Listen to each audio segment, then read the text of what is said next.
Yo. So does that mean, or puppy, hello. Does that mean every day is different for you though? Every day is different. What up? We're back. We're back, baby. Round 2. Round fucking 2. After Dante lost all the footage. They don't even know about the round 1. Oh yeah, but I gotta tell them. I feel like every single time I do an interview where I fuck up on, I feel the need to overly take responsibility so nobody else does it for me. I pulled up butt naked right here and no one saw it. It started as an interview, but it's not how it ended. Nobody saw it. How you doing, dude? Back in LA. Good, man. We're here. We're here with fucking Jericho behind the computer. Shout out to Jericho. Shout out Jericho. Hell yeah. So you had a Salt Lake, not a headlining show, right? You were opening? Yeah, I opened for Luya. Yeah. Cool guy, big guy, big old guy. Yeah, he was cool. I like him. I've known him for a long time, like through the internet. So he's from New Jersey, fully independent guy, big on like, I don't know, the TikToks and stuff. But yeah, he had me out to Utah. He's doing like a nationwide tour. And I just did that date because that's where I'm from, but it was fun. Oh, cool.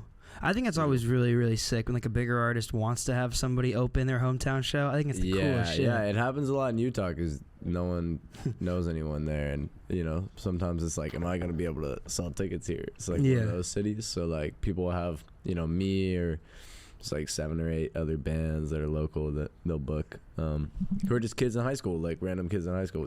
But they do really well. That is a big ass mosquito that just flew by your head. I know, and the thing about the fucking mosquitoes right now. Oh my god, do you know about the Aedas? The little ones. The Aedas. And the ankle wankers. Yes, bro. Literally, I'm not gonna show you my feet on camera, but they're fucking you up. Oh, it looks like I do heroin. It's got to be up here. Dude, it's got to be fucked. I gotta show you this. So I didn't know like why my feet randomly looked like I did heroin, and then I was like dying, and I was like so confused why. Because keep in mind, like see that one, it's fucking huge. That's one of the OG ones. Oh, I got it. It's one of those little mosquito killers, though. They gonna be eating them. Yeah, you're gonna eradicate. See, there's one of the tiny ones, though. You know what I mean? You know what I mean? I didn't know like what they were, right? I didn't know why my feet looked like the way that they looked. Yeah. And then like McLean sent me this TikTok. Look at this. It's like they're called Aedas, and they're like this new kind of mosquito. That's fully a dog. Oh yeah, this guy. Yeah, you see this? Yeah, I've seen this. I was like, all right, I get it. Yeah, this guy's a fuck ass. But so apparently it's like this new invasive species of mosquitoes in LA, and they bite through your fucking clothes, and they only bite below the knee. They can bite through your socks. Dude, so my issue, do you just wear shorts, like no socks every day? Like, because I feel like I'm not getting like lit up. Well, you have a house and you stay in your house. I have a house with a studio outside that I'm in 9 hours a day, and I didn't realize like what it was exactly. So they're fucking around this shit. They were. Then I got that zapper right there. You can't see it. It's behind the monitor. But I got a gigantic zapper, and then there's 2 different kinds of bug sprays right there. Oh my god. Yeah. Damn near. I might hit one of the bug sprays. I can't use mosquito spray because it's like toxic to dogs. Like it's like all toxic to dogs. All of them? Yeah, like. But there's got to be non-toxic probably some sprays, like right? Whole Foods ass mosquito spray that I can get, but yeah, I don't know. I can't use it because my dog. It's terrible. Yeah, they've been murking me, dude. I wish I had a dog, man. I miss my dogs, dude. Renting a house kind of is one of the things that blows about it. You can't have pets. Are you renting? Yeah, I rent. I don't think I'll ever be able to fucking buy a house now. Yeah. House market, whatever. My roommate was talking to me about that recently. Like, he's like he was telling me like he's afraid that like it sucks being a musician in your 20s because like never buy a home. Yeah, that was the thing. It's like you're just like, at what point do you like put your pride aside? Like, I'm gonna like put all my money into like a fucking house. No, you can have dogs. There's like little like workarounds where you like get an emotional support animal. Nice. And then they like can't really tell you can't have it. But then like if you tell them you're gonna do that beforehand, then they'll be like, I ain't gonna accept you. So it's kind of hard. Yeah. I don't know. Or you can just hide that motherfucker.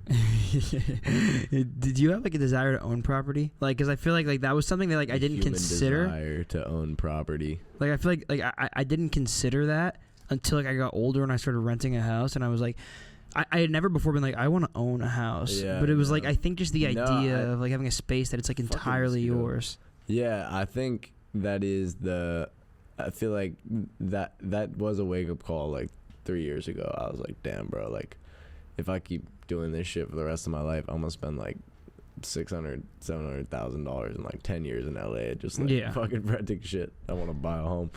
But you think about these big ass, I don't know, like I used to live in one of those like soup complexes, like they're like super nice whatever complexes in Hollywood and shit, and all the people who live there were like music artists that like I know, that like, or major influencers that I know or like people know. And I'm not gonna say names, but all these people are spending like, you know, near $100,000 a year on rent alone, and some of them live alone. And it's just like, why the fuck don't you turn around and like just buy a home? Bro? Well, it's like, scarier. I don't ever. Yeah, I get that. But it's a commitment. Like, but it's like I just never understood it. It's like, I don't know. They're in good positions because they're talented or whatever and do whatever. But it's like, what the fuck are you doing? What do you? So it was like. Was the where you live, was it meant for people who work in entertainment to live there, or did it just shake out that way? There is those though, and those are really cool. Like there's a dude who started something called Treehouse or something, and it's Treehouse. It's in LA. It's in like near K-Town, and it's literally like you have to be a creative, you have to apply as a creative, and then they have like a studio in the building, and they have like a few other things in the building, and then they do like rooftop shit all the time. That's kind of cool. But no, the place I live was just like in Hollywood. Yeah. And it was just like the place that a bunch of different like influencer-y, it has a really nice ass gym, really nice ass pool. Yeah. So a bunch of influencer-y people live there, but I hated that shit. I left the first year I lived there. Yeah, you said you hated living in Hollywood, right? Hated living in Hollywood. What about it? Dude, it's fucking... I feel like it's just dirty, right? Just fucked up there, yeah, dude. And I remember I got my fucking window smashed. Like the first year I was there, I got my car window smashed, and somebody left a note in my car, and it was literally, the note said sorry, just said sorry on the fucking note in my car, and they didn't take anything because I had nothing in my car. It just said sorry. What? And I was like, that's the most Hollywood shit ever. And then the next thing that happened that made me want to move is I was driving down the road, and this guy threw a bunch of, like, this homeless guy picked a bunch of rocks up on the side of the road, like out of one of those little, I don't know where the trees are. And he just threw a bunch of rocks in my car while I was driving through the fucking road, so my windshield looks like he just got shot up. He get that shit repaired. I was like, dude, what the fuck? And it was like 9 a.m. We're not talking like 6 p.m. at night. We're talking like 9 a.m. Just woke up. Monday morning. Got a coffee, drive back home, boom. And yeah, and then like the third thing that happened, I was in 7-Eleven next to my house because there was one, and yeah, I just got fucking robbed. And I don't know if you ever... What? I got robbed. I was in a 7-Eleven like while I got robbed. Gun? Literally, I literally heard it all go down, ducked behind the like bananas and limes near the fucking refrigerators, and I just sat there until it was all fucking over. It took maybe 30 seconds to a minute. This guy was in and out. But the 7-Eleven has no cash. I don't know if you ever read the front of a 7-Eleven. On the door, it's like, we keep no more than $100 in cash. It says that straight up. At any 7-Eleven, look at the fucking front of it, and it's like, we don't keep cash here. This motherfucker came in, robbed that shit for whatever, 7 nickels, and ran out. And I was just behind the fucking bananas like this. I have no idea if he had a gun or not, but I was like, fuck this, bro. That guy probably felt real stupid when he got home. And I was paying like fucking, stupid money to stupid money. That's the crazy part. It's like all the places that are the most unsafe to live are the most expensive place to live. Downtown Hollywood, it's like, Jesus. I saw this video the other day of this guy who had like stolen somebody's bike, and he had like parked the bike outside of a convenience store, and he'd walked in, and the guy he stole the bike from saw his bike outside this convenience store. So he recorded himself walking to this convenience store. I think I've seen this. And it was interesting though, because he like confronted the guy, and he was all like, why did you steal my bike? And the guy was just like, I just need a way to get to work. And it's like very, it's heartbreaking. Didn't he buy his dude a bike or like? He ended up buying the guy a bike. Yeah, but it was like, I mean, the guy who walked in was very empathetic. Very empathetic. He was like, well, I don't want to take your way to get to work, so let's find a way to get you a bike. Very nice and kind, but it was like heartbreaking, I think, because it made me realize, like, dude, like, I hate to say it. We're all fucked. Yeah, like we're all fucked. Like, like if I was homeless, you bet like if someone leaves, you bet if someone leaves like a wallet on a fucking. There's this guy next to the Sprouts that I go to, grocery store, and he's got a fucking RV, and it's just literally bikes like Imagine an RV and then a bike on every inch of the RV, like going around. He's got a fucking shell of bikes. What? Like attached to his fucking shit. What could he possibly be doing with that? I don't know, man. I don't know. No one investigated him. Yeah, what? That's got your bike, bro. If you ever lose a bike, it's probably at the Sprouts in Eagle Rock. Just saying. I got a bike stolen when I was a kid out of my garage, and it was like the sick ass BMX bike that I had built when I was like 15 years old, and I was so juiced on it. That and sucks. yeah, and then it got stolen. And then I called the cops, and they found it within an hour because because the guy was riding it down the same street that my house was on, like just like an hour later. And they returned it, and the guy in the hour that it was gone put new pegs on it, polished all the wheels, and then taped a bunch of Skylanders to it.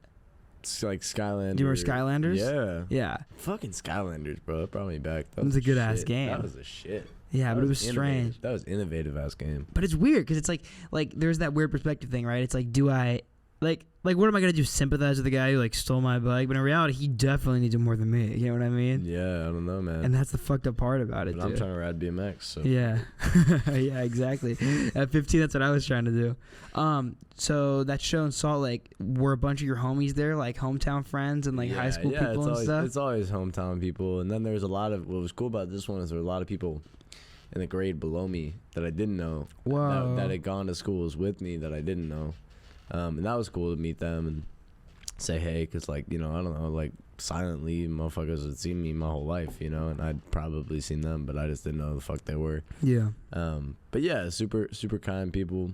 Yeah, a lot of high school people, a lot of non-high school people. I had like 3-4 people show up that were like, oh, we just found you on TikTok, like, you know, a few months ago. And I was like, sick. But yeah, it was a cool show. I always like playing in Utah. I think it's like one of the best crowds every single time. Yeah, people of course. Just seem to give a shit, and it seems like they don't have like 100 other things to go do in the same amount of time, you know. So with LA crowds, it sometimes feels like that. Yeah, it just feels like I'm gonna be here for like an hour. I'm gonna go then over here for an hour, and then I'm gonna go here for an hour. One of my stops of the day is the show.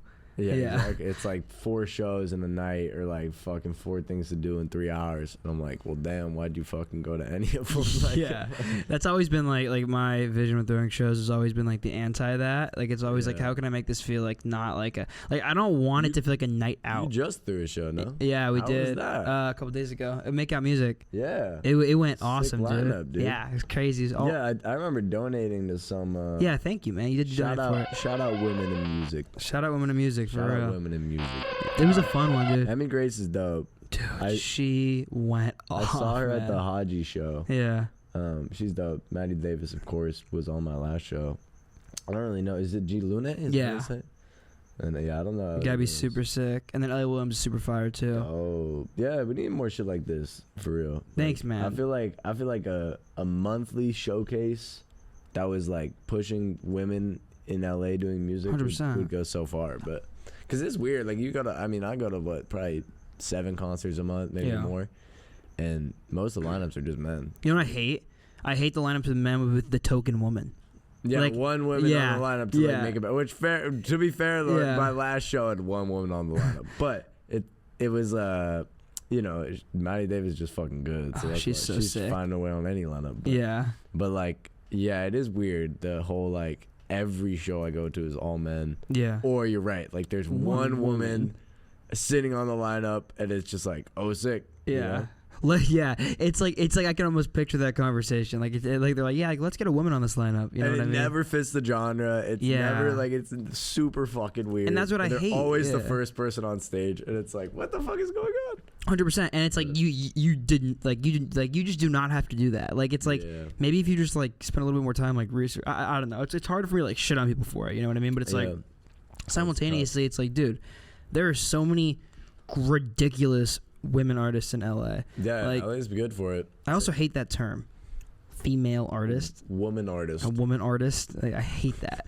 but it's like, yeah, there's so many crazy artists in LA, obviously, that like are females, but it's just like, I don't know. I mean, they definitely need to be pushed to the same extent though, because I know that they're not, and it's not as weird that they're not. And like, as somebody, my sister makes music, you know, and it's always been weird to me that it's hard. It's definitely different, an entirely different route. I won't say harder, but definitely different route as a female inherently in music than it is as a man, and like that's always been weird to me. Oh, 100%. That's the weirdest shit to me. It's almost, I kind of think about it. Shout out you for that. Thank you, bro. That was sick. Thank you, man. I appreciate it. If I wasn't in Charlotte, I would have been there. You're all good, bro. But I donated. Hey, you donated, so yeah.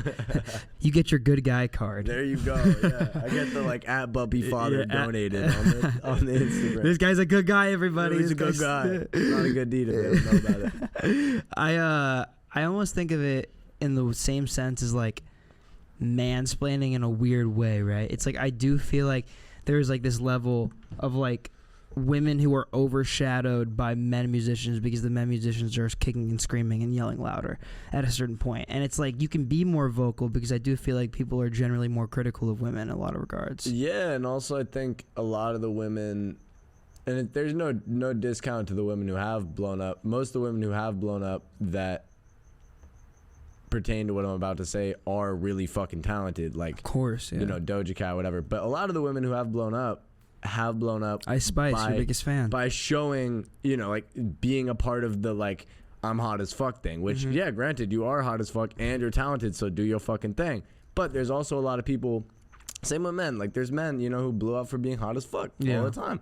And there's men who don't. And for me, I don't see as many women who don't, which is sad. Like the fact that a lot of women are forced into being like, oh, here's this, here's that, is like, that sucks. If someone wants to sit there and be absolutely nothing like that, or not even show their face, there's people who don't show their face, you know? It's underscores. Like, they should be able to do that. And I feel like it's harder as a woman than it is a man to be like, this anonymous whatever. I feel like you gotta have like a body behind everything. It's so fucked up. Well, I just think especially in rap, like rap and R&B. Oh, totally. Maybe pop less, but rap and R&B, I think like especially the last 5 years, like look at every single big female rap and R&B artist. It's like insane. Like even now, like, you know, a lot of the people who blew up in the last few months, Sexy Red, like Ice Spice, like all these people, you know, it's just like a part of the culture, which is fine, but it's like, I don't know. It's I hope that people can find a way to like do it with that. Yeah. And I think there's no, like, I think they are sick for what they're doing, and I think they are killing at what they're doing. They seem happy doing what they're doing. Totally. But I think if you don't want to do that, I think you should be able to. And I feel like it's maybe not, like, as a A&R marketing team, I hope no one's sitting in their ear like, do this. Yeah. You know? I feel the exact same way.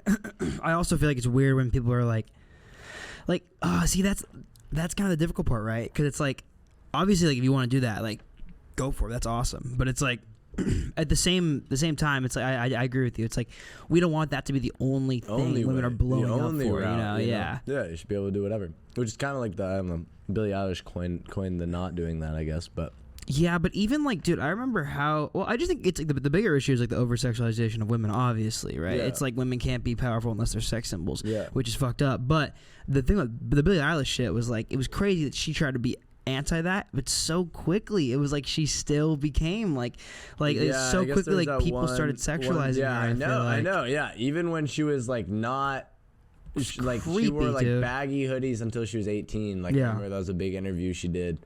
She like didn't want any part of her scene until she was like over 18. And I remember even before that, there's hella even like artists, other famous artists sitting there, saying shit about her, and she was like 15, bro. It's bizarre, bro. It's weird, super weird. I remember so specifically.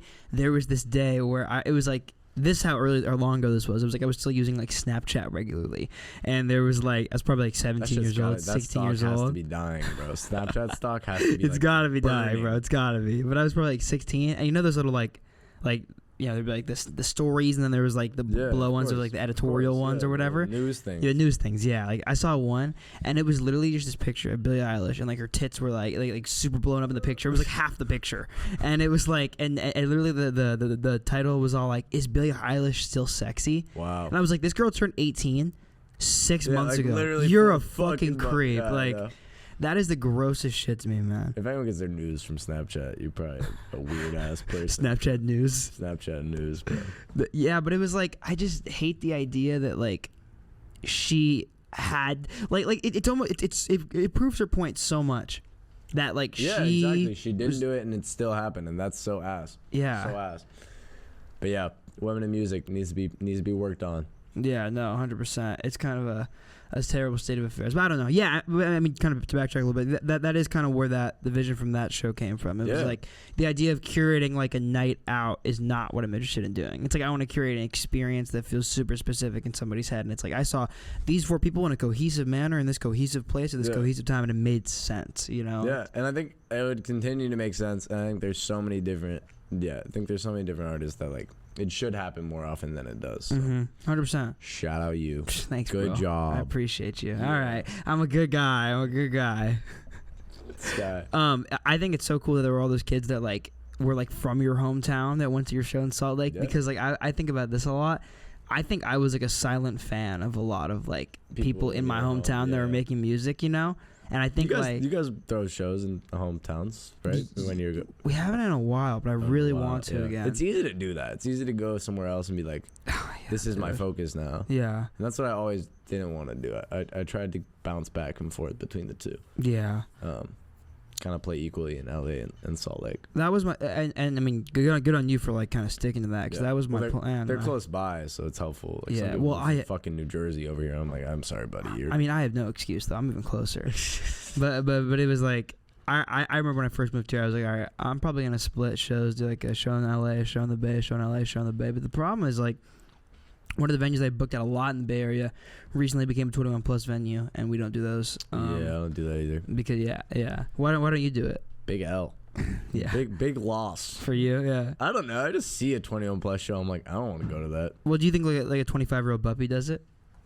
Yeah, like I mean, I think I do it with more ease. I still go to 20. Like I've never actually probably been turned down at a 21 plus concert, because like the reality of it is like, the bouncer doesn't really give a fuck, you know? Like, he doesn't care. He just wants to get people in, because the bars, you know, they earn money off who's there. So, like, if he's sitting there rejecting everybody, the bar ain't going to get any money, and they know that. So, it's like, I've never been rejected at any 21-plus concert, but the vibe of it, the vibe of being like, oh, here's music, but it's 21-plus, and it's $20, you know? For me, it's like, if you're an upcoming artist, maybe if you're fucking, I don't know, whoever the fuck you are. Yeah. Whatever. But if you're an upcoming artist and you're like 21 plus and it's gonna be $20, it's like, who the fuck's gonna show up? You know? Yeah. I mean, I hate that aspect of it, because I feel like then it's like, if it's a 21 plus concert and it's not at a bar, it's at a concert venue. It's like when you make it 21 plus, you're implying like this is a night out. This is a place where you go to drink. It's like the focus is no longer on the music, and that kind of bothers me. No, yeah, I think all ages too is important. Like most of my shows elsewhere, not in LA, people are old here or whatever, but most of my shows elsewhere are young people, you know. Yeah, There's totally. a kid named Jude at my last show in Salt Lake. He was like 6, 7. Whoa, that's so like, cool. You don't want to be like, hey kid, you can't come. Yeah. Imagine saying that to a 6-year-old. Because I was out there at like 9, dude. I went to Lupe Fiasco when I was like 8 or something. 8 or 9.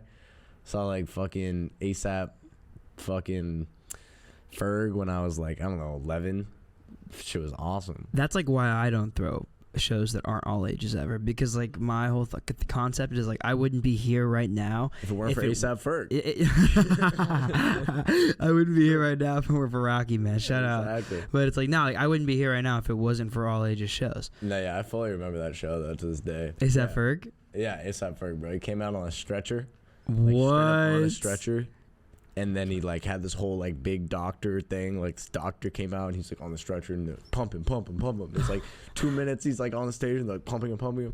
And there's like, it's like the beep, like the heart beep throughout the thing. And everyone's like, whoa, what the fuck? Is he dead? Straight up. And yeah, he just pops out of the stretcher, like breaks this thing off him, and he just starts playing that one song that's like with the fucking shovel. He's like, I just got a new shovel, put these in the dirt, and he's just like going crazy, literally, and everyone's like, oh, Ferg, I was 11, bro. That shit was crazy. It's like, this is what I'm doing for the rest of my life. Is that like what you grew up on, like hip hop? Because interesting now, it's like I feel like you always reference like you know, writing, like you have a lyric where you say, I was writing rhymes in math class, and it's like you always talk about like yourself as a rapper, and that's interesting to me because it's like your music to me feels like a not rap, big accumulation of a ton of stuff. I listened to mostly rap when I was a young guy, but now I listen to like pop and indie, and I definitely pivoted heavily. I don't listen to a lot of the like, I'm not hip to most of the OPM people. I'm not hip to like what's going on in hip hop right now. I honestly think pretty poor thoughts of what's going on in hip hop, and I think unless somebody does something soon, I think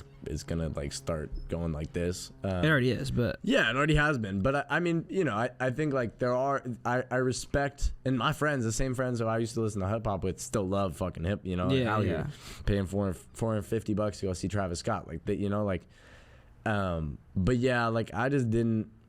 I don't know. I listened to a lot of hip hop when I was younger. I went to a lot of hip hop shows when I was younger, and then I kind of pivoted into like the indie pop, all like leftist center.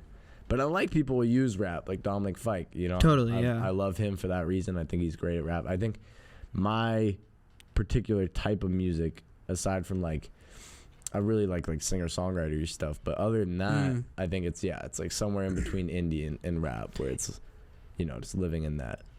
Isn't that such like a I was trying, get what the fuck? Get it. Isn't that gonna eat the mosquitoes though? No, dude, that is a mosquito. That's a mosquito? I think so. That is huge. Just fuck it up. Oh! Y'all hear that? Ah! That was awful. Oh. Y'all definitely caught that on camera. I just fucked that guy's spine up, bro. Oh my god. I'm grabbing a paper towel. I feel inhumane leaving that there. That's fucked up. Dude, do you hear that? I heard that throughout the room. That was nutty. What the fuck? Oh my god, bro. What the fuck, dude? That was like criminally loud. That was fucked up. Like that sounded like you took like a big piece of plastic and like, that was fucked up, bro. That was crazy. I was not expecting that. That was fucking. Oh, that was kind of gross. And that's why y'all don't come down here. Yeah, don't fuck with us. Yeah. What were we talking? Oh yeah. Completely forgot. Yeah. Yeah, it's way more important. When did that transition kind of start for you? Like, was there one artist where you were like, oh, like I feel like I'm now transitioning? Mac Miller. Okay. I listened to a lot of Lil Peep too. So like the kind of two transitions. Like Lil Peep, I thought was not rap. You know, he was somewhere in between like trap and just like emo music and he made like some rock stuff. And like it's kind of that SoundCloud era where like rap started differing from just rap. And it started going into like X was doing rock shit for a second. That screamo shit was popping. I started getting into that, and then I started getting into like metal, and I was like, oh, this is lit. And then I was like, Peep, you know, like the punk stuff, the emo stuff, that whole thing. Like I was really into Lil Peep. Like I don't think I ever missed a show of his in Salt Lake. Wow. I went to like all 5 that he did, and yeah, like and then him, and then like Felly, for instance, who. I know is now like an LA guy, but when I was a kid, he was doing really, really rap shit, like all over. And I didn't, you know, I used to go to Felly concerts with my boys, and he went into like a more indie route too, throughout like that amount of time. Now he's like pretty full indie rappy thing.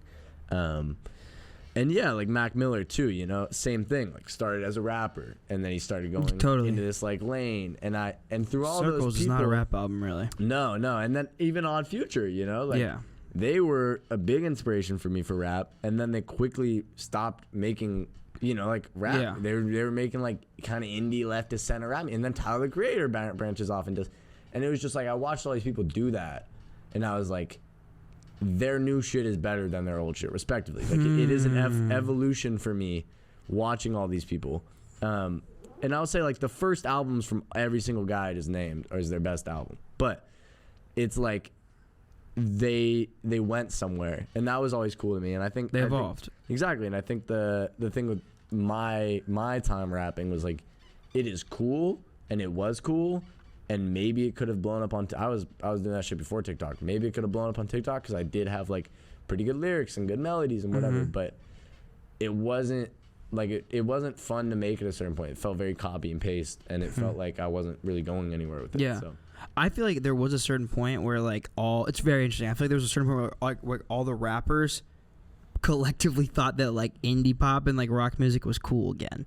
I don't know at what point it was, but it feels like maybe when I was like it was almost like that post 2018 SoundCloud era. I feel like it was almost. I feel like 3 years after that, maybe 3 years removed from that, it was like suddenly there was like this embrace of these other genres from these artists that all came up doing one thing. Yeah, I mean when Tyler the Creator pulled that shit out of his ass too, that was big moment for everybody. And I mean Lil Yachty's did it again. Like it's just every year somebody pulls this like, I'm gonna just do crazy random shit out of their ass, and it's like, oh wow, that was really cool, and it performs really well, and everyone's like, oh, this is nice, you know. It is interesting because I remember Igor being the first kind, at least from the people that blew up in anywhere from 2010 to 2015, right? It's like I do feel like Igor was the first record that kind of was a gigantic departure from what those people were originally doing, and not to say that Tyler was like in that SoundCloud wave, because he wasn't at all. Yeah. But like he blew up in like, I guess. The first off feature tape was 2010, and then Goblin was 2000. Yeah, which is insane. Like I went to the fucking Cherry Bomb tour. Yeah. And like to just see that guy turn into this guy is like, that is a different human being. Yeah. You know? Well, it's also like, I think it's an exercise in like human growth as well. Exactly. It's not even just musical, you know? True, yeah. I mean, he was saying some crazy shit beforehand, so. I feel like people forget about that. It's crazy he has not been canceled for some of the things that he said in his time, but. I'm glad he hasn't, because I feel like. Keep it under wraps. It's not gonna be me. It's not gonna be me. I feel like he is like he's like a true reflection. He of did like really growth. Weave the cancel culture though, like. He kind of did crazy shit. Oh, for sure, 100%. I mean, but I don't know. I feel like I'm thinking about it logically, but they never think about it logically. Yeah. Like in my head, it's like, oh yeah, but he was very young, obviously misguided, obviously misled. Oh yeah. But it's and it was always satirical, but like, still, I don't know. People don't fucking care about all that. Yeah. And not to like excuse like what he said, but it's like it got to a point where it's like, I do think. The music that he began making like later in his career, like when he went into definitely Igor, helped his case. Yeah. Like I mean, and I mean him himself coming out as I think bisexual. Yes, it helped a lot probably, you know, because he had said pretty terrible shit. Yeah, about the gay community. Yeah, which all satirical, but like you know, people don't fucking care. Yeah, but I feel like Igor was like I feel like it gave a lot of people. I don't know if hope's the right word, but it let people know that like they could transition from this. They could do some crazy other shit. And you could like I think the thing about him that people like is he came up surrounded by this like rap and rap shit, and he went into like just like woke indie shit. Mm-hmm. And I think people being able to see that they could be. So I think inherently people think like indie and you know indie like indie rap is like a whiter thing, you know, and I think it's cool to see that. With him, it clearly was like it wasn't. Right? Yeah, and he kind of broke that boundary because it was like Mac Miller's making shit like this, whatever. People are doing like shit like this, but I think Tyler came in and he like invented that for people who aren't just like this white, you know, dude. And I think that was cool, like seeing him break into that space because I think it's not as easy to do when. You know, like in that time, I don't think people were doing it. Yeah, well, I feel like a lot of people hadn't yet. Like I feel like there was like a lot of people who wanted to, but like they didn't have like proof that they could. Yeah, no, you know, now you got like Tizo Touchdown coming out. It's like I don't think he would have existed had not been for Tyler. And that whole transition. I mean, we were talking about it earlier, me and Jericho, but like it's crazy to think about like Tizo's new record could have been garbage. And it still would have done crazy numbers because of the features that he had that preceded it, right? He's I think his whole thing is what I'm talking about, like the juxtaposition of what he looks like to what he makes.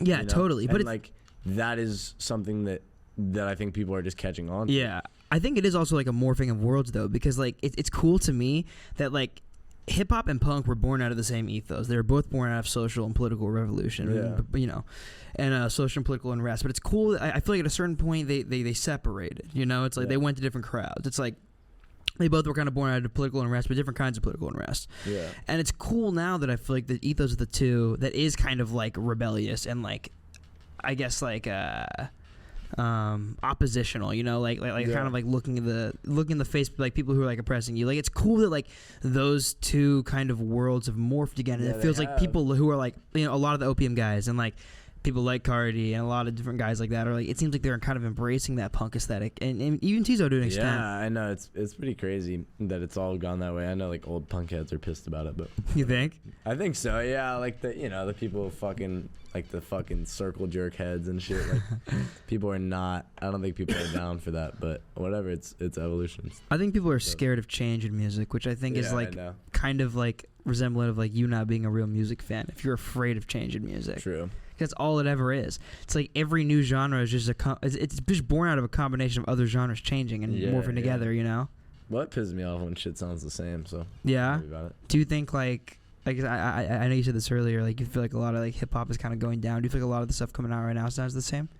Yes and no. I think, like, the opium thing is new inherently, and people, I think, related a lot to what's been going on for years, but I don't think so. I think it's new, and I think the production behind it is new, and I think... you know, that Yeet shit, as much as it's like kind of similar to what we've heard before, I think it is new, and that happened like what 2-3 years ago. Yeah.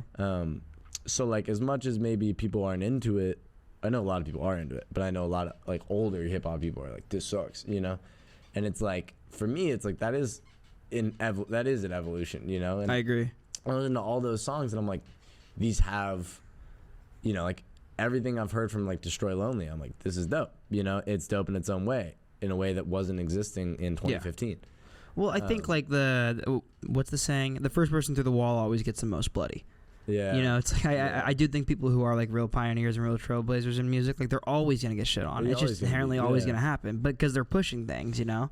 Yeah, I think all in all, hip hop has been in a weird place for like the last 5-6 years, but I don't think it's like over. It's just I haven't seen somebody come out that I'm like, this is the guy. Yeah. There's no, like, the same 10 heads have been at the top of it for the last 6-7 years. Yeah, very, very true. Some of them for the last 20. Like, fucking Kanye has been at the top of this shit for, like, years. My lifetime. Yeah. You know? Yeah, literally. So, yeah. No, yeah, I totally agree with you. I think, like, I mean, just chart-wise, though, it's like right now, it's like, well, because I guess 2018 was like the first time we're like, whoa, hip-hop is now the most popular genre in America. It now has this place, and it's like, whoa, like, how did all this happen? And it's like so, it seems like maybe the longevity of that movement wasn't as long as we thought it was going to be. No, I remember watching the XXL freshman thing and just being like, oh my God, this is going to be the biggest thing in the world. And literally nobody talks about that shit anymore. Yeah. Just nobody.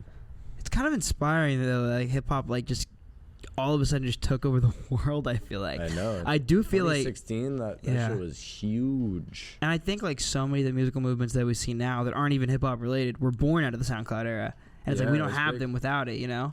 Yeah. So when you came to LA originally, were you rapping or were you doing the more indie pop type stuff? The first I was rapping. I had a bunch of rap stuff queued to go out. And then I basically showed a bunch of like people.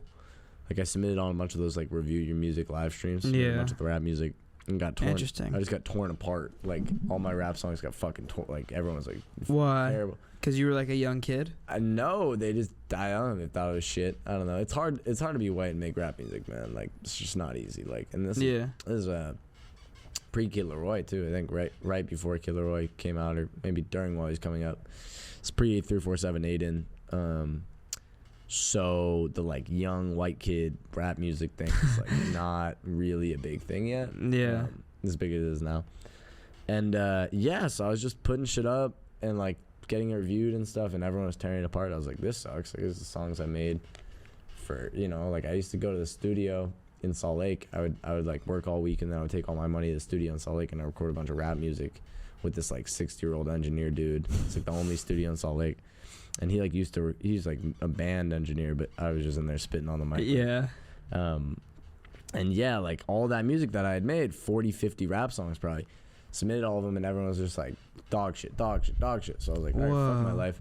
And I dropped 28 songs under Buppy that nobody knows about now because I took them all down. All of them rap music. So I was at the point, like more like pure-blooded rap music, like I mean, not like lyrical rap, but we're talking like melodic rap. Okay, like up the Juice WRLD bag and stuff, and Lil Peep bag and stuff like that. And I had like 200 listeners after doing that shit for like 2 years, you know. And I was like, I dropped my first song on Spotify when I was 14, so I moved out here at like 16, almost 17. So I was like 2-3 years deep on rap music and not doing well. So I was like, this sucks.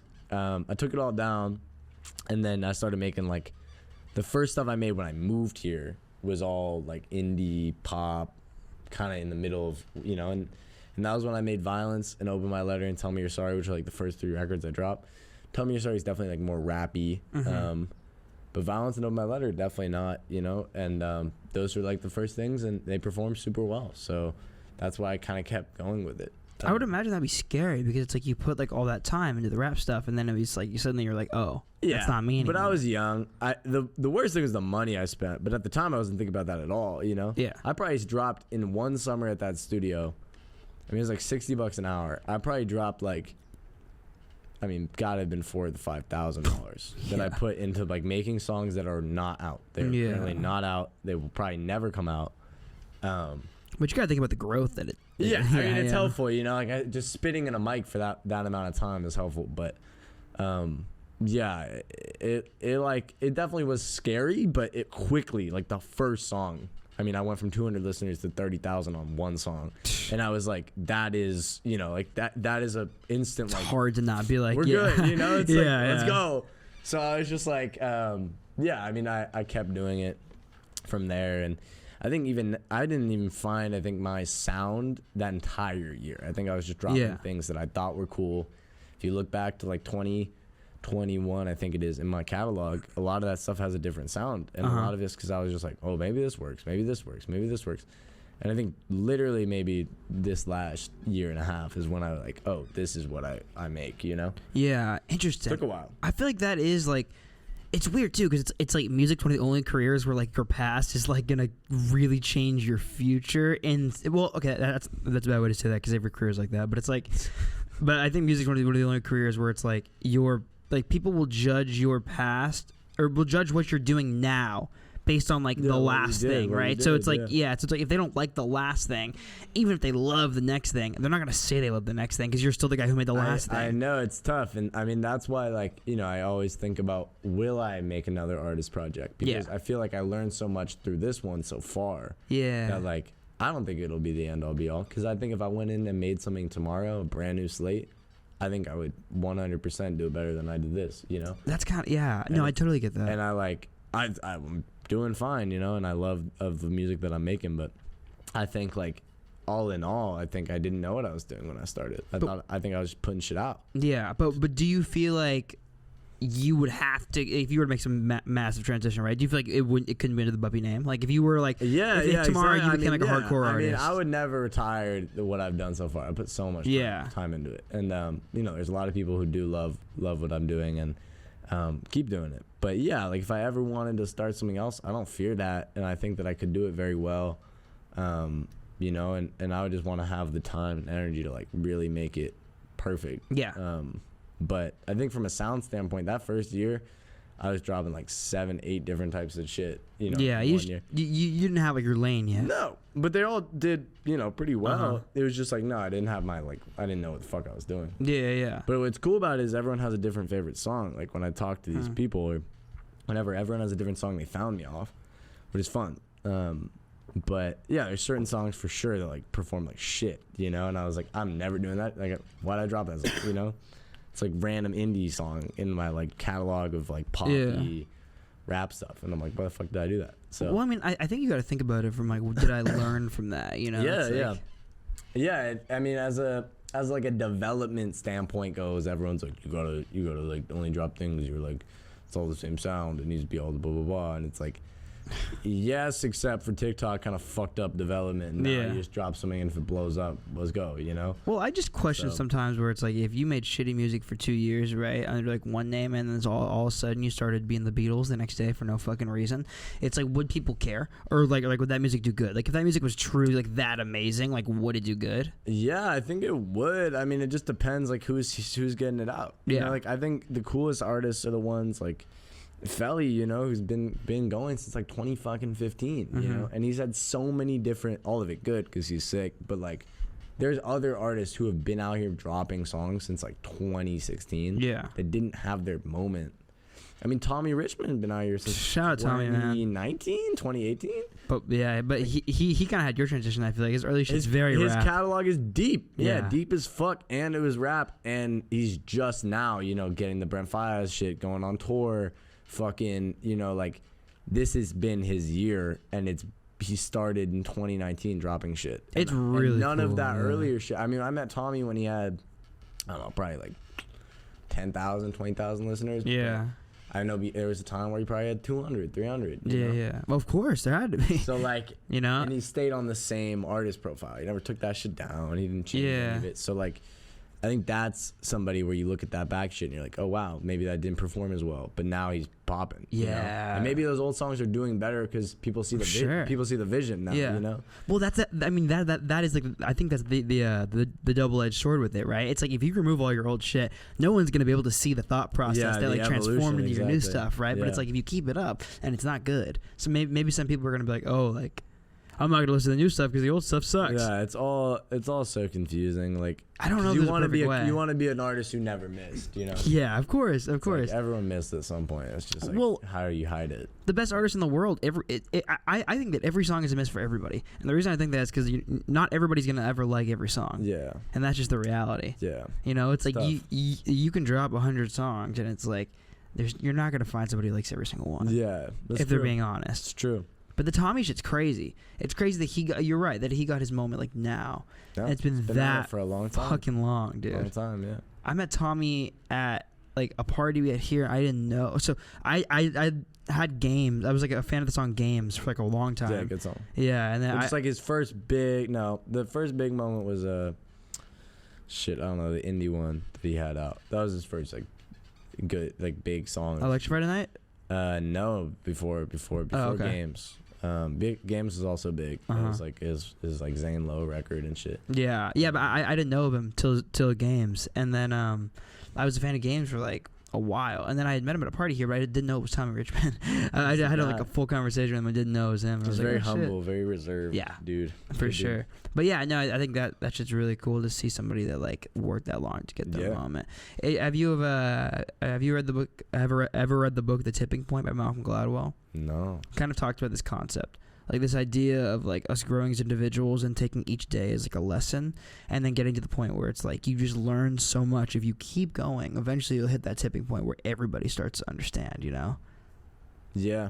That I mean, yeah, like it is hard in music because it's like, yeah, it's so specific in music. You need to build a brand behind everything too. So it's like the backside of all of it is like, should I keep this up? Should I be this? Yeah. Is this who I am? So it's hard sometimes. But it's interesting too, because that's kind of like the world building of it is kind of the antithesis of like deleting your music. Yeah, and no, it's like, well, it's like maybe I don't want to be a rapper, maybe I don't want to be a country singer, you know, maybe I don't want to. It's like when people do one, it's easy when people do one genre, and that's why everyone gets signed as like one sound. Yeah, so it's like really easy to work with. I think that like world building is like hands down the most important part of music marketing right now. Yeah, it's hard though, you know, it's hard to be like. It's easy to confuse people. Yeah, that's what I will say. Like, it's easy to be interesting. Totally. It's also easy to confuse people. Yeah. You know? And if you're chasing like what's gonna be big, you will always lose because you're gonna confuse people. Yeah. Because everything is you gotta be big for this month and fucking small for 6 months and then be big again to make that make sense. You know? Yes. You gotta be like you can't chase like what the fuck is big each month because. And then you're going to do a bunch of different shit, and everyone's going to be like, what is this guy? Yeah. You know? Maybe it's almost sitting in your lane and making the best you can. Sit in your fucking lane, and wait till build it's big. Something that's in that lane, and then wait till that lane keeps rising, you know? Yeah. It's hard because, you know, especially with the TikTok thing, it's like, that kid blew up doing that, so let me do that. And then it works, and you're like, oh my God, that worked. And then you just keep doing that, and you're like, wait, but now I have like 6 different types of shit out doing well, and none of that kind of works together. So it's kind of hard. But I think it takes like a crazy amount of like forethought to kind of do that, because you almost have to like have an idea or at least some sort of inkling of like what's going to be big. Like a year ago. Yeah, you know? It's hard. Like I planned my EP thing, just like the cover art and everything, for like literally fucking year ago. Yeah. You know? Why? Like what did you have the idea? Like, okay, I think this sound will matter when I drop it more than it matters now. Yeah, I think people do have that. For me, I dropped an EP last year and it did very well, but it was kind of all over the place, like genre wise. You know, BPM and key wise, like just sonically, it was kind of all over the place. And while I like and love a lot of those songs, the ones that did well were like, you know, the singles that did well on TikTok, and the other ones, it was kind of maybe confusing to a listener. So like, what I wanted to do with this EP was like very concentrated sound. So all of it is like indie or pop and guitar based for the most part. This whole EP. And yeah, I wanted to just make something that was very cohesive and something that I could build upon later. So I started doing, you know, like the names and places thing, which comes out in October, is like, oh, nice, people's faces on the cover arts. Yeah, it's so cohesive. That's very cohesive. And then you know, it's every song is a name or a place. Comfort, Texas works together. Yeah. And then they're all sonically pretty similar. So that was the goal. Is like, okay, this is a piece of music that like someone's gonna be here in 10 years and be like, I remember that one EP with the faces, you know? Yeah, like, I know what you're talking about, you know? Totally. And it's like, yeah, so like I felt like I didn't have that on the first one. That's what I'm trying to do now. You know, the next one, you know, like it leaves it open to be like, oh, maybe next I'll do fucking shapes and colors, you know? Like it leaves it open to make something happen out of it. Yeah. Did you do it next, like, or did you do that because like there was something specific you wanted to say with the faces thing, or did you? Yeah. I mean, I had a lot of songs I'd written that were people's names. And I had a lot of songs that were written. I had 2 songs that were written that were places. So I was just like, when am I gonna put this shit out? Quillenton, Hollywood, Miranda. What else? I feel like it should be one group. So it was like Miranda, Kyra, and then a song called Jack and Jill, which is not out. Were like all names, and I was like, what the fuck? I got 3 names. And then I had Comfort, Texas, Park City, Utah, and those 2 I was like, these are places. And then the third one I ended up changing to a location. It was originally just like the lyrics of the song, but yeah, it's just like, I'm never gonna put these shit out as singles, like, you know, I can't be like Kyra and then like 4 months later drop fucking Miranda, and then 4 months later, like in the middle of 4 other songs, drop like fucking whatever it is, Jack and Jill. It's like, I don't want to just drop random singles with names on them. So. Yeah. Do you feel like you get to a place where like what you're writing is very based on like people and places? Because I feel like a lot of songwriters, like it's strange. I feel like it gets way easier to write about like things you see in the conscious world versus the unconscious world. Yeah, right? I think both for me. I think Kyra, like, that is a human being. That is a human being I knew in Salt Lake who actually fucking hates me now. Shout out to Kyra. Shout out to Kyra. But yeah, and then like, you know, Park City, Utah is where I'm from. It's all very realism. But there's other songs that aren't like Miranda. I don't know fucking Miranda. It's more about the idea of like a girl's family loving you, but she fucking despises you. You know, and like. That's why I wrote that song. So it's like, it's kind of all over the place. I don't think that it needs to be too, because I think people inherently will be like, oh, who is Miranda? Who is blah blah blah? But I think the bigger thing is like they just relate to whatever the fuck you're saying about that person. You know? Totally. So. And I was talking about this with a homie the other day. I think that is the best. Like, honestly, that's the best shit ever. When you're in a relationship and like your significant other's family is like super super tight with you. I know, it feels so. It's dope, but then when you break up, it's like hard. Either they fucking hate you or they're like, bro, why'd you gotta do all that? Like, we were all so close. Why'd you fuck this up? Yeah. Or there's like an awkward place where it's like they don't want to like be like, oh, like I miss him, because it's like that's like my daughter's like ex-boyfriend. No, I remember seeing, we live in a small town, so it was like that whole song is like, I go to the grocery store, I see my ex's parents. Yeah. They'd be like, how are you? How you doing? Like, how's the music thing? Life? I mean, while the girl's like telling her friends like, this guy's a fucking dick. I hope he dies. Yeah. He's fucking over, and it's like. Fucking parents are like, oh yeah, you know, come over for fucking dinner sometime. Like, you know, yeah. I hope my family's never like fucking two-faced as fuck like that. If my family ever sees my ex, they better be like, who are you? It's bad. Yeah. I feel like old people in small towns are just like that. Though. I know, they're also nice. Like, everybody is like people say high school is fake. Nah, dude, get a bunch of white parents in a small town together. Boom. Boom. Park City, Utah. Yeah. Clayton, California. There we go. Yeah. No, it's the same thing. It's so crazy to think about like how like I feel like in high school, right? That's like the thing. Everybody's like, oh, that person's so fake. That person's so like plastic. But it's like, dude, like adults are the same exact way. Yeah. I know so many adults that are like afraid to tell people how they really feel about them. You know what I mean? Yeah. It's true. I don't know. I feel like that whole generation was very like, let's just chill the fuck out, not cause problems. Were you growing up in Park City? Like, were you close to your parents out there, and like, how did they kind of take the whole music thing? Yeah. So my dad and my mom divorced when I was like 7, and they were always very like they never like slept in the same room. They were always very so it was like it was weird growing up with my family. Neither of them were ever involved in music. Neither of them cared for music, really. I didn't hear much growing up. My family was definitely like had a bunch of vinyls and shit, but they didn't really do all that. So yeah, basically my dad was kind of for the kind of not against, but like he didn't really understand the music thing. But in recent, like he went to my last show in Salt Lake. Cool.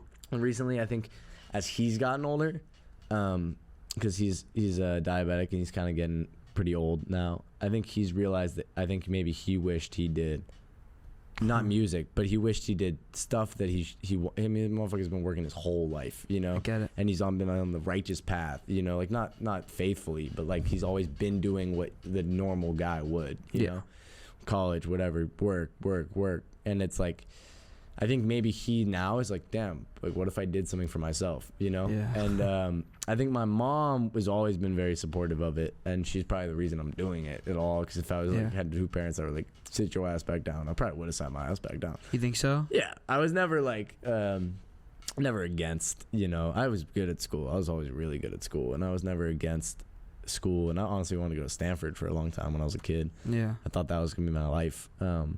So yeah, like I probably would have. And she was very supportive. My dad was didn't really understand it. He was like, please apply to schools, blah blah blah. Because he came to the U.S. from college. He's not from here. He's from Europe. So, the college gave him his whole fucking life. Yeah. So it's like, by not doing that was a big time. But yeah, no one in Park City does shit like this. So it was kind of weird. And I think for a long time it was like, this shit is not going to pan out. So they were silent about it. But this shit ain't going to pan out. Yeah. I think it's interesting that you have that kind of perspective switch on your dad now. Yeah. I think now they're very like, you see 300 people in a room. You can't deny. Yeah. Yeah. Like, what are you going to do? Like, it's not like it's like for sure that kid's going to be famous, but it's like he's done something. Yeah. He's actually not just lying he's gotten us. People here, and like, I think that was the big part of it. So. It's good. The shows are the moment I think it adds up for a lot of people's parents. It was for mine. Yeah. I think for sure. Like when you see people in a room, you're like, oh, wow. I don't know if my parents really got it until they saw 200 people in a room. Yeah, exactly. You're like, oh, wow. Then they kind of started to get it, I feel like. So, my dad was never like, don't do it. It was just very like, there's another path. Yeah. Yeah. You could not. Yeah. It's really weird, I think, when you hit a certain age and it's no longer your parents are super, super concerned about your every move and you start being concerned about your parents. I know. It's been weird, man. Like, I got my fucking... it's weird. It's super whack. Because, like, when you have diabetic parents, they... like 70s, 80s. It's like, that's their... It's not like... They don't go till 100. So it's like... and my parents had me really late, so it's just been it's been crazy. It's like I went from maybe 14, very much so, kid to dad, and now it's like 19. I'm like very much so like dad to kid. It's very much so like hope this motherfucker's like okay.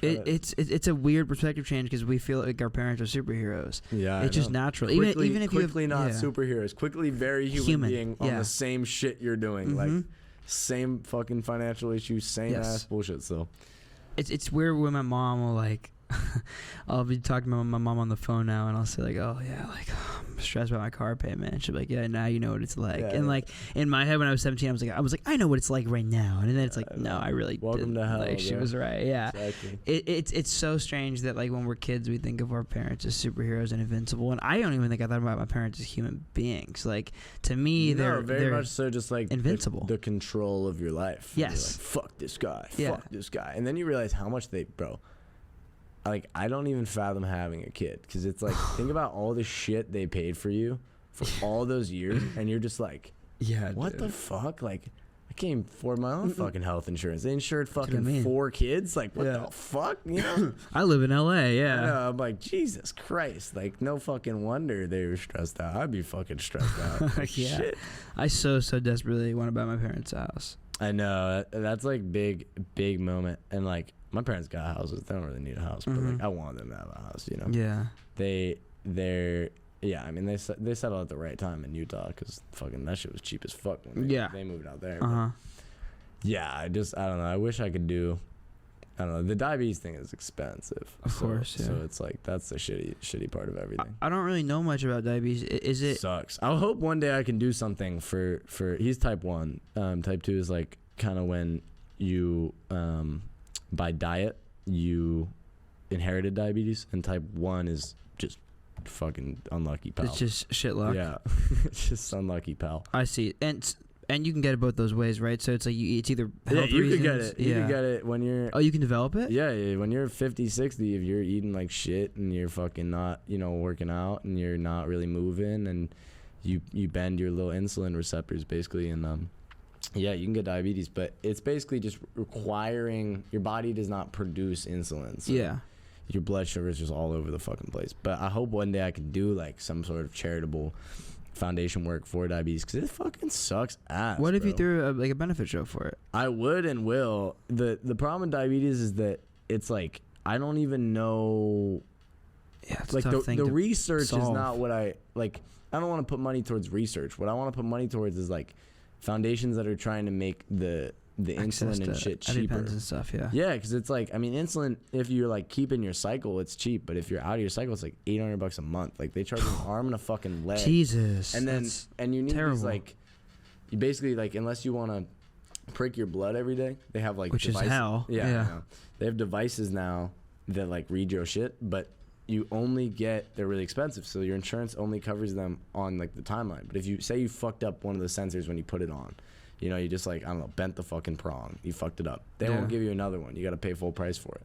So it's like, it's kind of ass. That seems so inconsiderate when it's such like a... I know. Like, that'd be so easy. And we're in America, right? Like, you'd like to think that we have probably better systems than everywhere else. So you think of somebody, in fucking, I don't know, just random country in Europe with diabetes, they probably fucked. Yeah. Random company in Southeast Asia, like, fucked, you know, and I don't know what the fuck they do. So I hope one day I can, because it's a really sad illness that like you have for life and there's no cure. I feel like your health is something that's so difficult to like take a step back and be grateful for, but it's like, dude, like we are so lucky to be like young and healthy and able-bodied. I know. I think about that all the time. I'm like, bro, I don't. I wish I did. I have so many issues in life, and like I always worry about like the music thing. Am I gonna make it?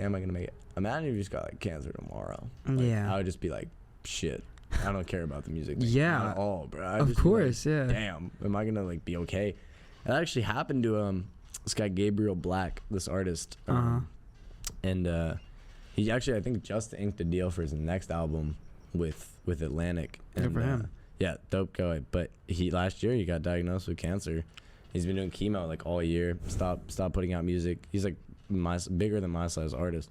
His songs are like Femme and shit. And yeah, he just like got through his last treatment chemo, but shit was crazy, dude. Like I could not imagine that. Like that is insane. So I think his album is I Got Cancer for Christmas. I think that's the album. Jesus Christ. But yeah, funny ass guy, but it's just fuck, dude. I would probably just go silent. Like you probably just never hear from me for the rest of the fucking months. You don't think you'd like go out and say something, or? Like? I'd probably come back and like in treatment and be like, hey dude, here's what's going on. Yeah, I had cancer. But I would be like, I would not be on that shit. Like he's been so like, keeping everyone updated, but I have no fucking motivation, I don't think. Of course not, yeah. No, I'd be broken. That'd be terrible. So. Well, dude, imagine like, think about all the stuff you're doing day to day. Imagine tomorrow, it just all stops. Fucking shit, bro.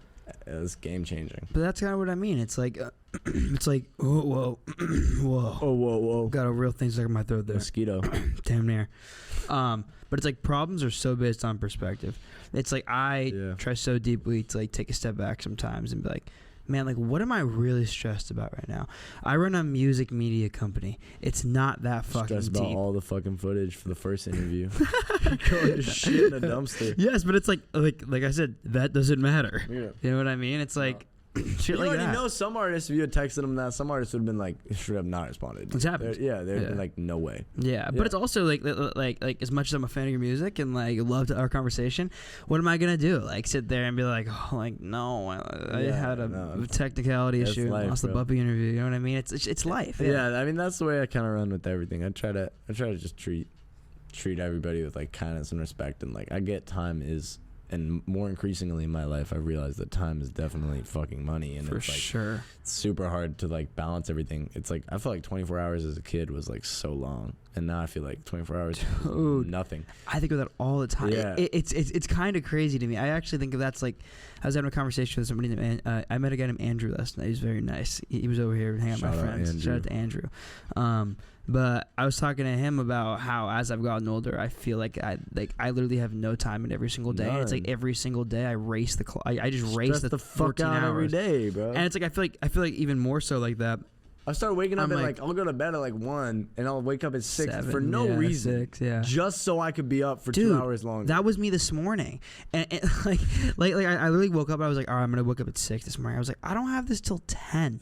Like I'm fine. But in my head I'm like overcompensating for something that I just know will go wrong, and that's a good practice, but it's like it's so hard to take a step back and be like, all right, let me like be a human fucking being. Shut the fuck out. Yeah, and it's like if something goes wrong, something goes wrong. I know. You know, it's difficult, dude. And I'm starting to hate vacations too. Like I started hating time where I'm away.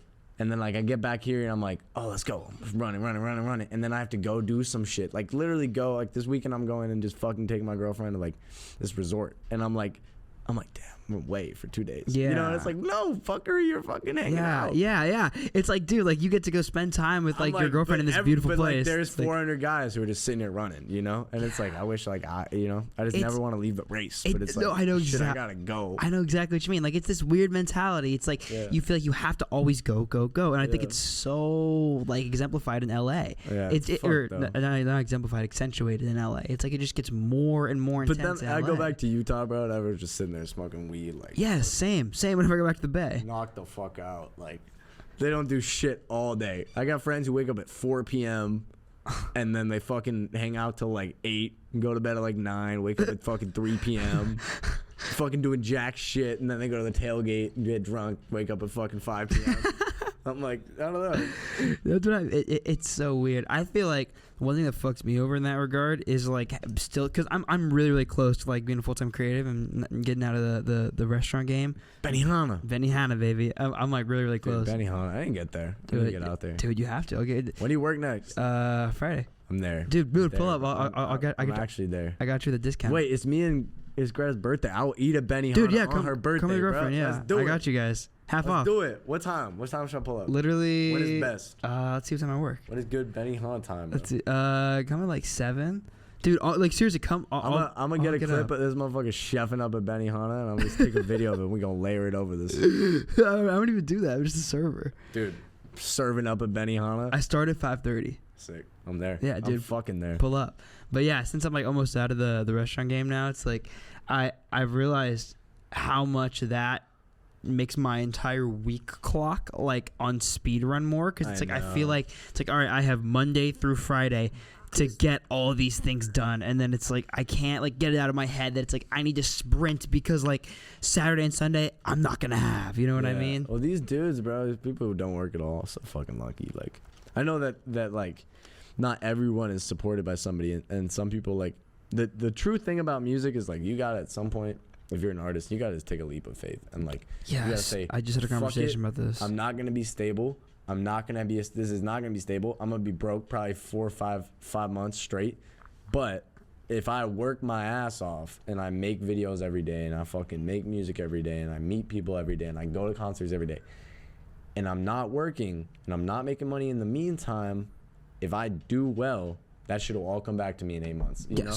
And it's like just being in that leap of faith has been so hard for me, you know, because it's like I did that all last year. I was all in that leap of faith all last year. I didn't fucking have a job. I was just hanging out, doing shit, and I finally got a job that I can balance. But it's like, and it's kind of in music, but it's like just being in the leap of faith of like, fuck it, I'm gonna just do this is like, honestly, right now I'm debating it every day because it's like I'm young as fuck, and I don't want to be here at 27 working a job and doing, you know, like I want to do this shit now. So it's like, it's hard. I think everyone needs to take that leap of faith, and it's like, how willing are you? But that's why it's so fucking difficult, because same with it's college. Like I feel like being an artist in college is like pretty much bound to fucking go.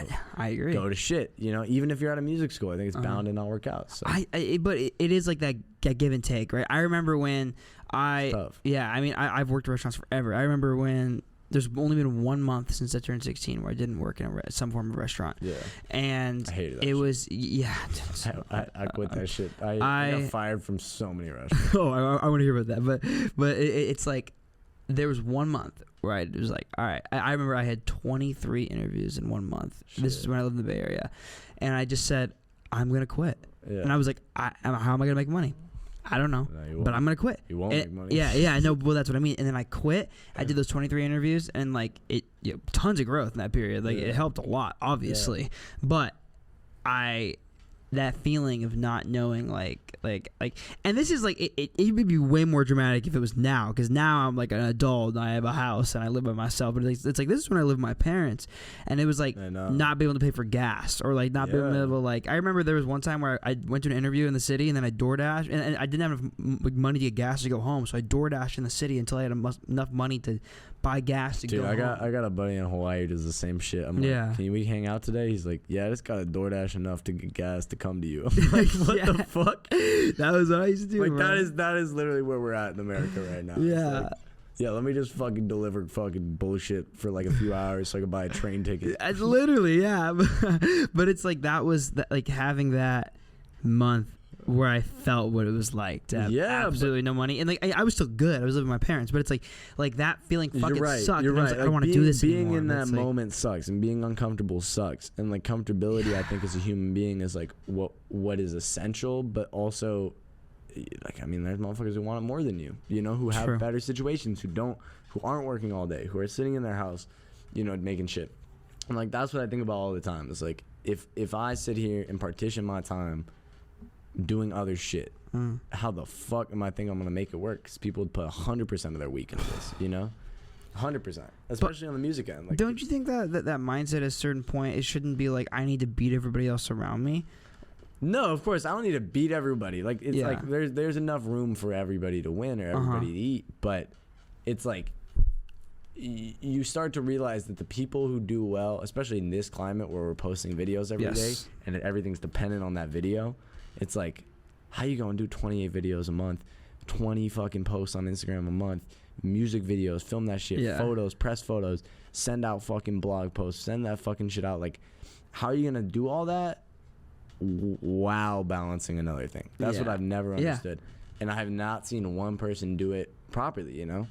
Like, every single person I've seen, you know, has to like take a leave from school or take a leave from work or whatever. Have you gotten to that place where you've started to realize, I'm sure you have, like, where the people around you who you just, you know, don't understand what this takes? Yeah, like, for sure. Like, there's like other artists.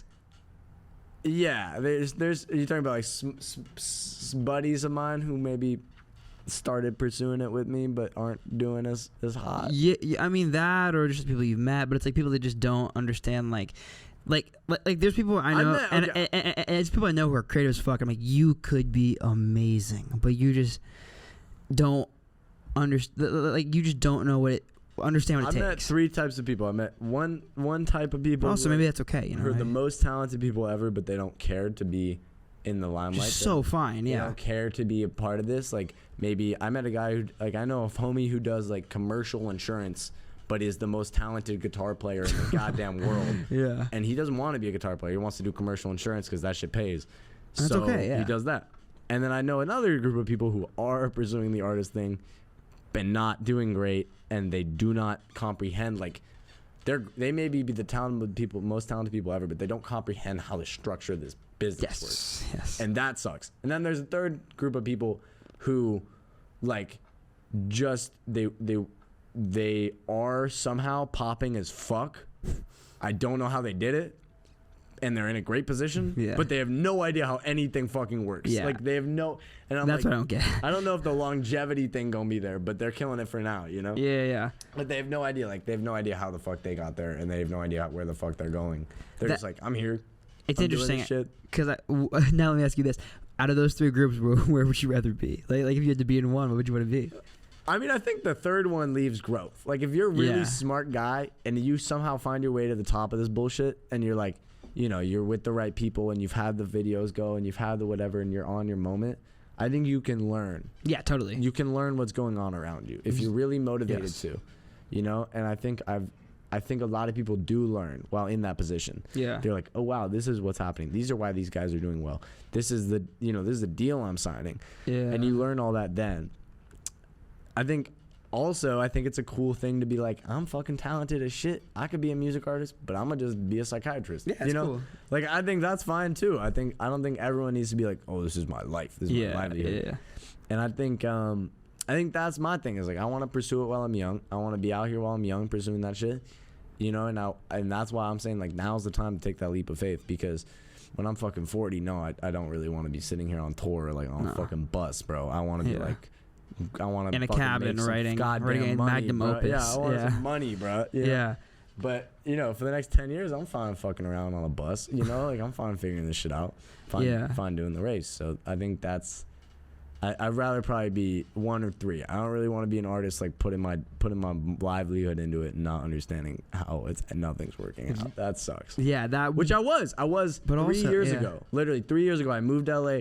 I worked fucking 6 months at a restaurant on Fairfax, 40-hour weeks, nothing panned out, nothing was doing well, and I had to sit there and be like, why? And it's because I didn't understand how this shit worked. I didn't understand what a deal. I was hoping for a deal. Like, that was my only... It's like, one day I'm going to get big and get a record deal. That is not how this shit works at all. At all, you know? Not at all. Like, you have to build a fucking fan base. And, like, that's what you don't understand.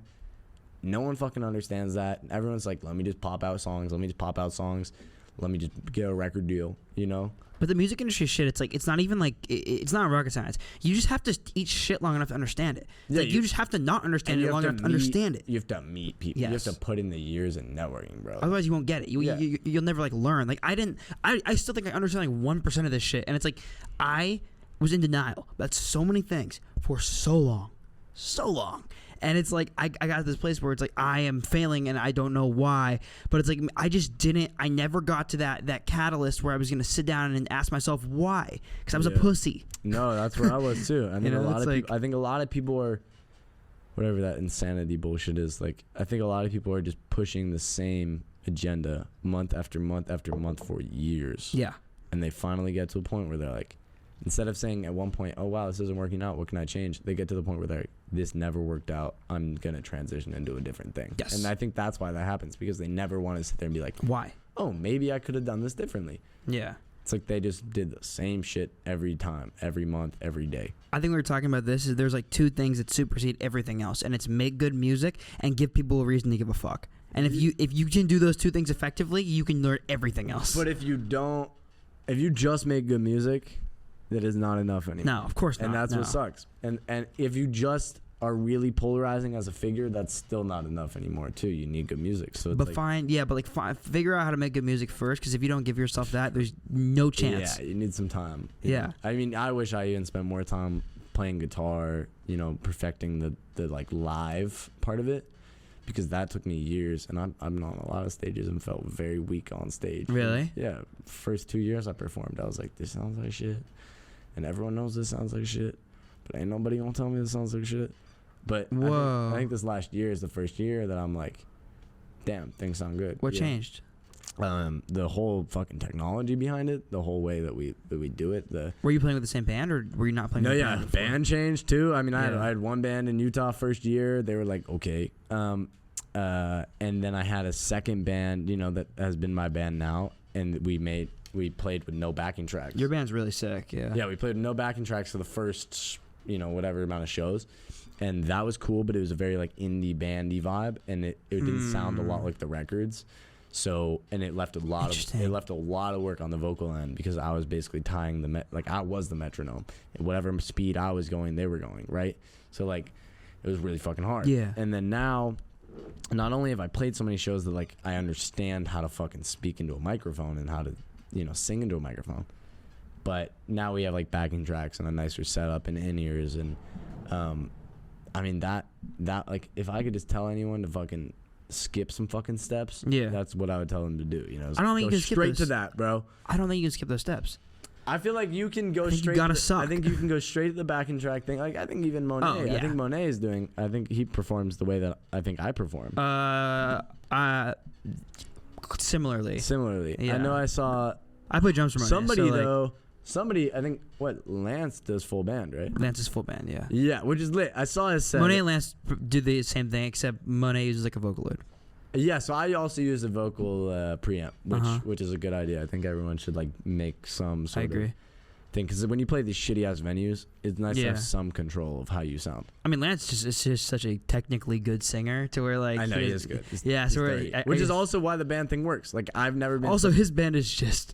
Hey, they are dogs. Nutty. They are dogs. But what he will realize, and what everyone realizes, is when you tour nationally, you don't have the money. Which you've done, You do not have the money to bring everyone. Even just to Austin, Texas, where I play South by, cost me $2,000 to bring my band, and that's when I had 5 dudes.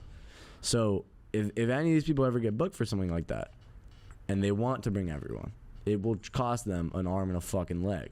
Yeah. And so that's what I realized is that I need to at least develop a system in which I don't need 5 guys on stage. I need 2 or I need 1. And that's what I did with the backing tracks because now I can like unmute bass, I can mute bass.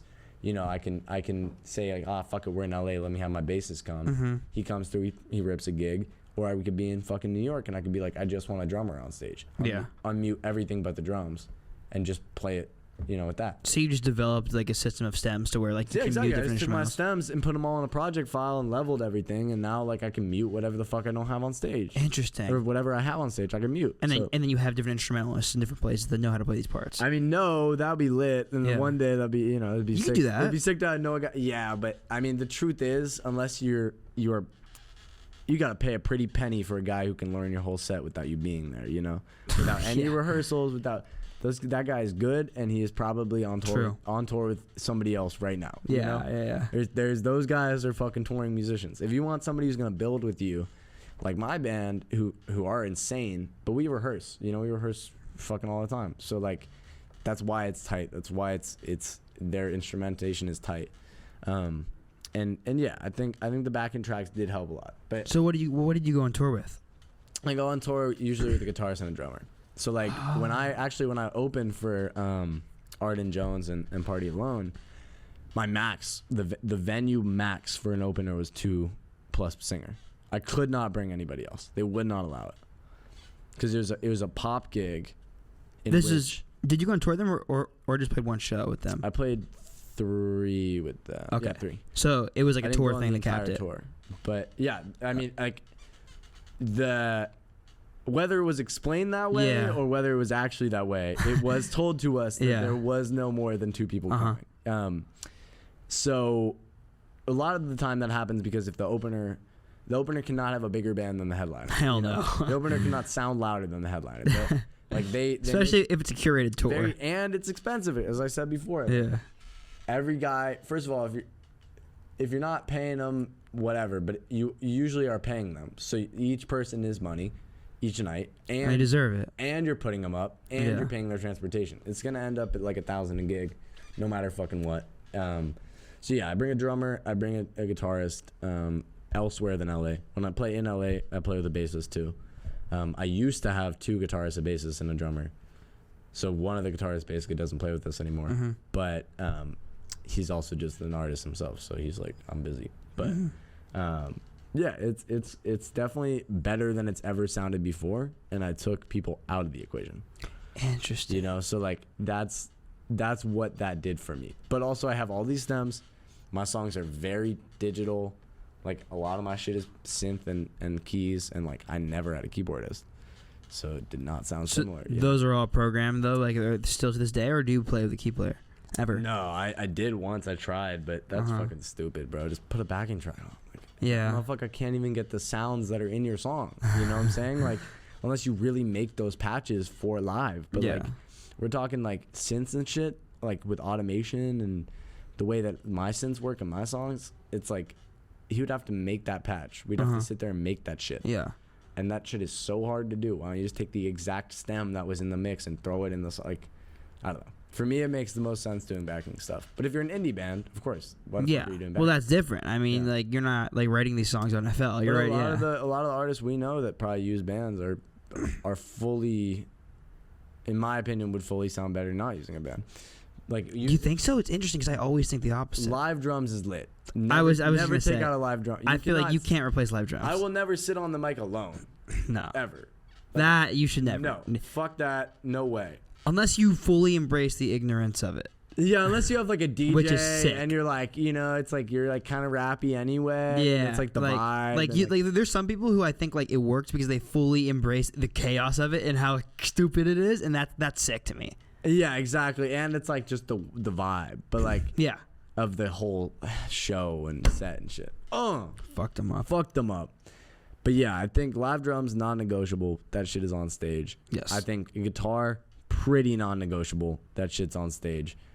Everything else could be in a backing track, in my opinion. I like live bass. Live bass is cool, but it doesn't do a lot sonically besides up the ante. You know, you see another guy on stage playing some fucking shit. I do think an artist like of your size, or like anywhere like within your size, probably like even double or like half your size, like within that range, I think like it makes probably the most sense financially to have like a hybrid setup. It's interesting. I never really considered the hybrid setup. Yeah, I mean, there's really no other fucking way to do it. Like, I mean, if you go to New York with 5 dudes, you gotta put the band. It is just taking $4,000, $5,000. You know. Yeah, 100%. Let's get like touring guy paying for the whole thing, but I've never seen that situation. You know, so. At least I don't have the situation. I do think you just got to play with some resemblance of a band, though, if you're not making, like, strictly, like... Yeah, a live drummer, honestly, just a live drummer. At least. If you had everything on backing and you just had a live drummer, that shit would be lit. Yeah. And more so... I've seen people do it, yeah. Drums are really expensive to transport, you know? Luckily, I always have, like, a way to get them in the area, but if you just wanted to have a guitarist and you wanted to put your drums on backing, that could also sound really cool. I just think the guitarist has got to play leads if you're going to do that. Exactly. They always played the most important thing. Yeah. And then you unmute everything else. Yeah. So like if you have chords, accents, and leads, he plays the leads and whatever. You know, and it can still be very fucking sick. You can still cut out a verse and put it, and you can extend the song and have him solo over it. And it can be like only soloing live, not like the record, you know? That's even cooler. You just have to build that set out. Yeah. So we don't play to just the record, like, you know. Another cool thing about doing backing tracks is you can, same way you do with a band, like where you maybe Kate someone's verses out who's not there. Yeah. You can just mute their verse and cut the song early, you know, and edit the stem so that there's no second verse if that guy's gone. I've seen a lot of people, one thing it's really fucking cool. I've seen people like take sections where there's a feature and then like reinvent part of like either their verse or like the melody or something. Like I saw a guy who he had a lot of features on this record, and he was touring for his album and he put it out. It was Segiota, if you know who it is. Super fire. But he had like a lot of features on his record or whatever. And like so when I saw him, he did like most of those features but with the vocoder. I was like, that's really cool because it feels like a feature almost. Yeah, and also, I guess I don't run my vocals through the computer, but a lot of people who do my setup do. Yeah. And you can automate all your vocal effects. So you can get like... Do you just play with like house reverb and stuff? I do house reverb, and then I just have a preamp that does like any sort of like, if I need like a format shift or a pitch shift or like a delay, I can handle all of it. And as I said before, some venues don't have great sound, so I can turn myself up and down, which is helpful if I got my buddy in the crowd. That's super helpful. Sometimes I'll have my buddy be like, let me know, like text me on stage. So I have my set list on my phone on stage, so I'll have him text me if it sounds like way too quiet. And like turn shit up. Yeah, it's easy. And also I don't have an instrument in my hand, so it kind of is like, I hate just being up there with one mic, you know, like. Yeah, so. Looks cooler when you have a pedal effect. When you have something to fuck with, you know. Yeah. It takes a little bit of the like, oh, that guy's doing absolutely jack shit off the. You know. Besides writing and producing all the songs. Fucking singing, I guess. You play guitar, right? Would you ever play guitar on stage? I want to. It takes a lot to syncopate vocal and guitar. Yeah, it's way harder. yeah, it's way harder than you think. Like, I can play guitar pretty well. Mm-hmm. And if anyone sees me play guitar, they're like, oh, you should play on stage. But singing and playing guitar is fucking possible. Way harder. It's hard. Especially when you maybe didn't do the guitar. Mm-hmm. Camera gone. Oh, what if I'm the middle one? We're good. Oh, okay. Especially when you didn't do the guitar on the record, because you aren't thinking of that when you wrote the song. Yeah. You like the timing of everything. Maybe you're in the pockets between the chords, and that's really fucking hard. Play the chord and be in the pocket, and then play the chord and be in the pocket. It's like, if you ever seen a drummer sing, that's insane. Yeah, dude. Like a Nick Radigan. Yes. He's insane. Yeah. I don't understand how he operates. Or like, I just interviewed this band called Gosh. Like their lead singer Jaden is a drummer. Nuts. Yeah, like if you're able to drum and in a different time sing, yeah, it's like putting your thumbs like in different directions. It just doesn't fucking work. It's nuts. Yeah. It's like, I'm like, how are you doing that? So what blows my mind is Anderson .Paak, because he raps. Also and insane. plays drums. Yeah, no way. That's nutty. You have to have a different breed of control of your body. So yeah, it's fucking crazy to me. Yeah, dude. bro. What are you most excited for? Like next time you go on tour? Like, are you now wanting to do like more of a national tour? Yeah, I'm hoping to tour? open on like a national tour. Like we always have the most fun opening, and I think we have a very unique live sound. Yeah, it's like, I don't know if you've ever been to a show and you haven't known the opener, and you're like, oh wow, this opener is really cool. It's different, you know? yeah. And I think we do that at a lot of the gigs that we play, and a lot of the Arden gigs that I played. I think a lot of people were like, oh wow, the opener is really cool, you know. And yeah, because those guys sell out venues alone, they don't fucking need open, you know. And so that's my goal: is get on tour, open for people. I think we have a very cool sound. I think with the band that I have, I think it's very unique, and I think that we capture a lot of eyes and shit when we're touring. So did you learn like production and just like basic theoretical terms and like basic sonic stuff? Like, did you learn that like just yourself? Yeah, everything I know. I wish I was better at music theory. I'm not good at music theory. Yeah. But yeah, like all the technology of everything. Because you like produce most of your stuff, right? I would say most. So like all of 2021, most of that's produced by other people. 2022 and 2023, especially the stuff that I've made in the last month, 2 months, has been either co-produced or produced by me. Like Park City, Utah was like, say 70% me. So you went back to it? Yeah, I had been producing for a while. I kind of stepped out of it because I didn't think I was doing that well.